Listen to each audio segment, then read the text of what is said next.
Hey, this is Pastor Dave coming to you with your Monday Mojo here at Holy Week 2020.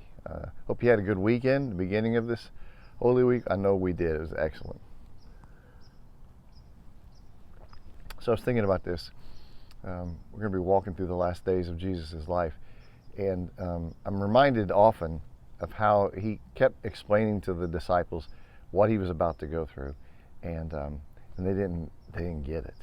And he even, when he went to pray in the garden, not only did he go by there with the 12, but he also took Peter, James, and John a little further in, and he said, "My soul is so sorrowful, even to the point of death. Pray with me." And he goes off a little further and prays, and they still didn't even get it.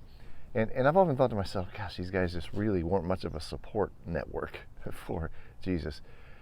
But then, as I got thinking about that, I realized, you know what? We all go through stuff. Deeply personal, sometimes deeply hurtful and sorrowful kinds of things. And nobody around us really knows. I mean, we know and God knows. But nobody around us from a human standpoint really knows what we're going through. And then I thought, Jesus was okay with that.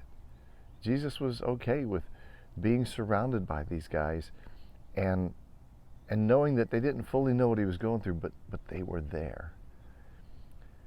Several years ago, when my life was in a bad place and I had stopped crying, now that explains something to you, Dave not crying. I made a decision early on in the year to go ride from Seattle to Portland, about 500 miles, with a group of people that I'd never met to raise money for International Justice Mission. Those of you who've been following this Mojo for a long time know that story. And I was immediately surrounded by 20 people that I did not know. And something happened on that trip.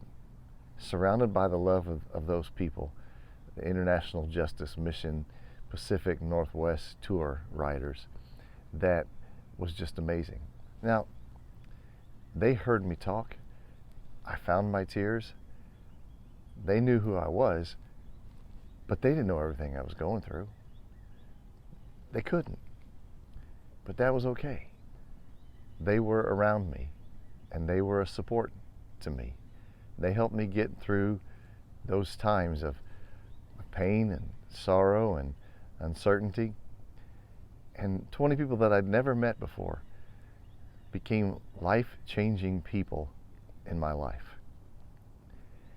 Jesus was surrounded by 12 people who didn't really fully understand who they were, who he was, and what he was going through, but that was okay with him. That was okay.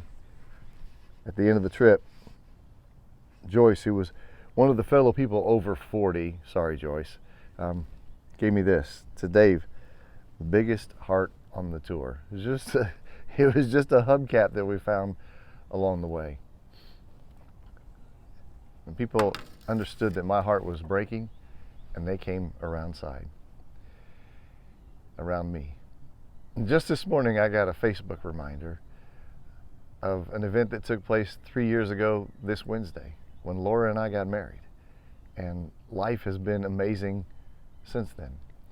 But even now, I go through things that not everybody understands, and nobody fully knows except God. Even Laura doesn't fully know, because it's inside me. And I got to thinking to myself, if we all go through stuff, and we have stuff that we're going through, technical word, stuff there, it would be almost overwhelming if we fully knew what someone we loved was going through. And yet, we're still there. We still show empathy and kindness and caring. And so yes, Jesus was surrounded by 12 who didn't fully get it. He was okay with that. You and I, in this life, we need to be surrounded by people. And sometimes they'll come close to understanding, but they'll never fully understand. But that's okay. That's all right. It's still important to be surrounded by folks who love you. Anyway, that's my Monday Mojo. I hope you have a good week, and I'll see you next week.